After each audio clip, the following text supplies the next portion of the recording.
Actualité politique au Niger, le mouvement démocratique nigérien de l'opposant Hama Amadou affûte ses armes dans la perspective des prochaines joutes électorales. Manifestation des étudiants à l'université de Lubumbashi en RD Congo. Le bilan fait état de 4 morts, dont 3 étudiants et 1 policier.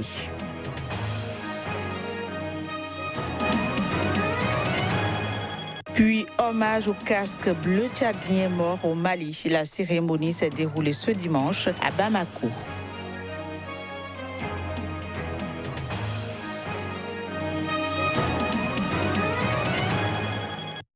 Ravi de vous retrouver en ce début de semaine. Bienvenue à toutes et à tous. Le mouvement démocratique nigérien de l'opposant en exil Hama Amadou affûte ses armes dans la perspective des prochaines élections générales. L'heure est donc au renouvellement des structures de base avec l'élection des hommes et femmes capables de créer le rapport de force face aux tenants du pouvoir. Considéré comme le fief incontesté du mouvement démocratique nigérien de l'opposant en exil Hama Amadou, Niamey, la capitale nigérienne, vibre aux couleurs du parti avec le renouvellement des structures de base.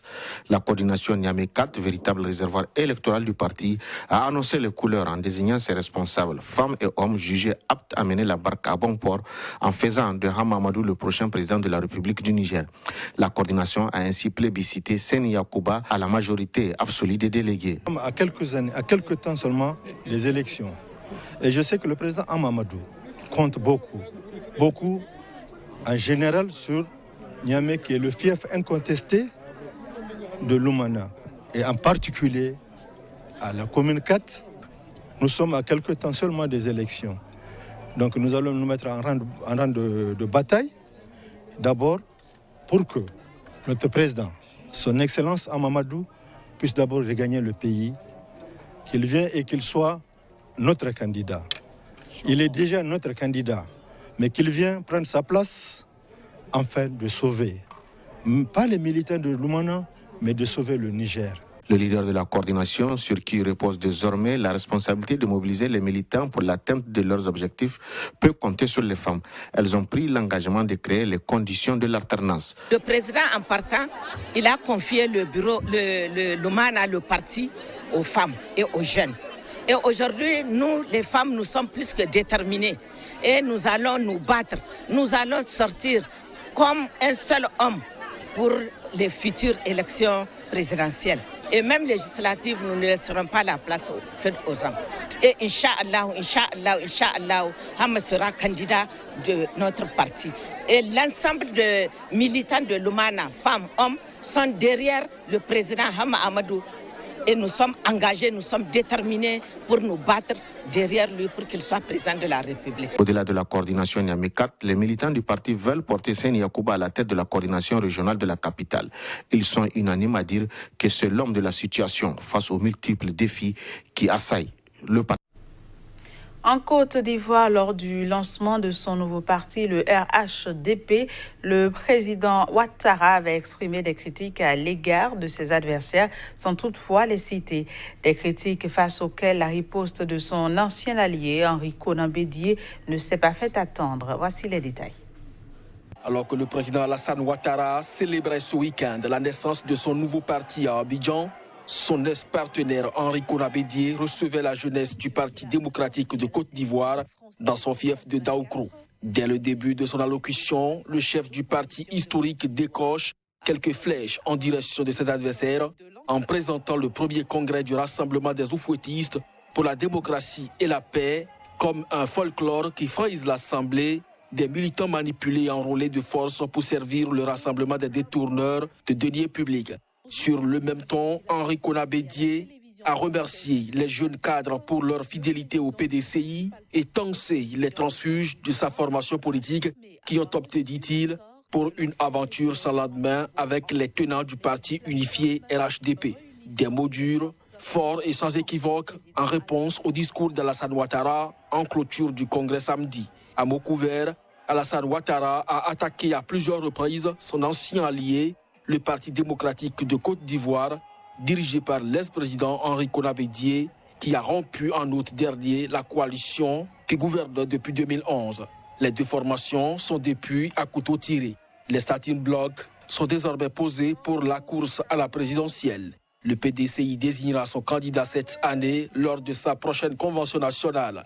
Le chef de l'État préfère attendre l'an prochain pour dévoiler ses intentions.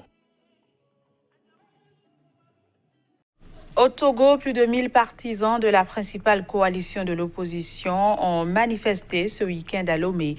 La mobilisation, au dire des organisateurs, visait à dénoncer un coup de force électoral lors des élections législatives remportées par le parti au pouvoir avec 59 des 91 sièges. Images et sons. Les rues de Lomé aux couleurs ce week-end du principal parti de l'opposition, l'ANC, l'Alliance nationale pour le changement. Toute première manifestation au lendemain des législatives remportées par le parti au pouvoir, elle aura failli en termes de mobilisation. Il y a eu les intimidations, vous avez vu la mobilisation des forces de sécurité, des militaires pour intimider et pour faire en sorte que les gens ne viennent pas nombreux. Mais c'est la première manifestation, donc on en organisera d'autres. Nous sommes obligés de mobiliser la population pour obtenir ce que nous n'avons pas pu obtenir. Une dynamique partagée par bon nombre de ceux ayant pris part à la manifestation publique du jour. On ne saurait s'arrêter en si bon chemin, clame-t-il en chœur. Sûr, la lutte ne peut s'arrêter que lorsque nous allons obtenir ce dont nous avons besoin. Mais pour le moment, nous allons chauffer le pavé en attendant que ces gens-là retrouvent le moral ou la lucidité dans la tête pour revenir à ce qu'on puisse conclure la lutte. Elle sera longue, mais on va la conclure. Après plus d'un an de graves crises politiques et des dizaines de marches de protestation, certaines très massives, les leaders de la C14 se sont retrouvés sans aucun représentant à l'Assemblée nationale, dirigée depuis mercredi par la députée Yawa Digbodi Ségan, toute première femme à occuper ce poste au Togo. 3 étudiants et un policier ont été tués hier dimanche dans une manifestation d'étudiants à l'université de Lubumbashi, dans le sud-est de la République démocratique du Congo. Il s'agit d'un nouveau bilan établi ce lundi par la présidence congolaise. Voici les détails.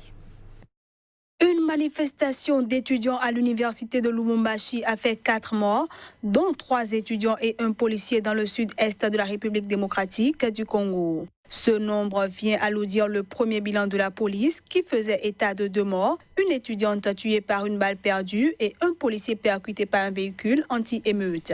Selon les témoignages, des étudiants revenaient de la résidence du gouverneur du Haut-Katanga à qui ils avaient demandé le rétablissement de la fourniture d'eau et d'électricité et la révision à la baisse des frais d'études lorsqu'ils ont été pris pour cible par des policiers qui ont tiré des gaz lacrymogènes et procédé à des tirs de sommation pour les disperser. L'officier de police qui a ordonné de tirer est déféré devant la justice militaire dans le cadre de l'enquête. Après les manifestations de ce dimanche, la fourniture d'eau et de l'électricité a été rétablie sur le campus de l'UNILI. Il faut dire que depuis jeudi dernier, le quartier qui abrite le campus était privé d'eau et d'électricité en raison de l'effondrement d'un poteau et de la tuyauterie après des pluies diluviennes à Lubumbashi, deuxième ville de la République démocratique du Congo. Considérée comme l'une des meilleures universités du pays, l'UNILU accueille cette année plus de 10 000 étudiants. Ce journal se poursuit. 10 personnes ont été tuées ce dimanche à Sikiré, dans le nord du Burkina Faso.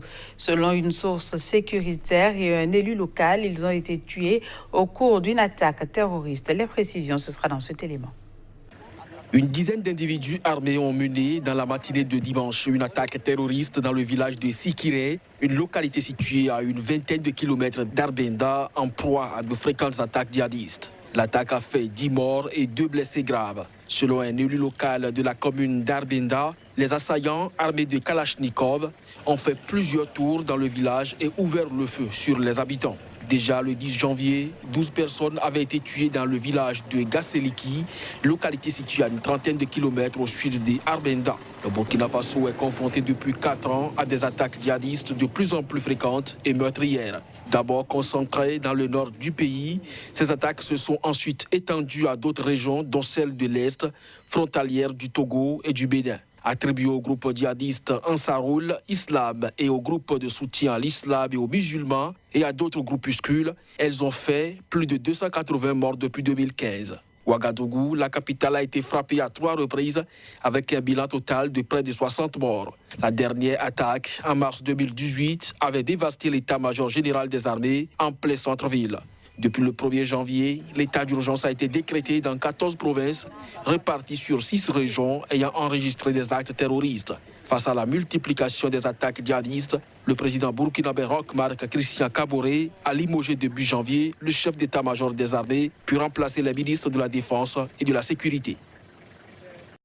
Les autorités maliennes, dont le chef de l'État, ont rendu hommage aux 10 casques bleus tchadiens tués le 20 janvier dernier au Mali. La cérémonie s'est déroulée ce dimanche à Bamako. Reportage.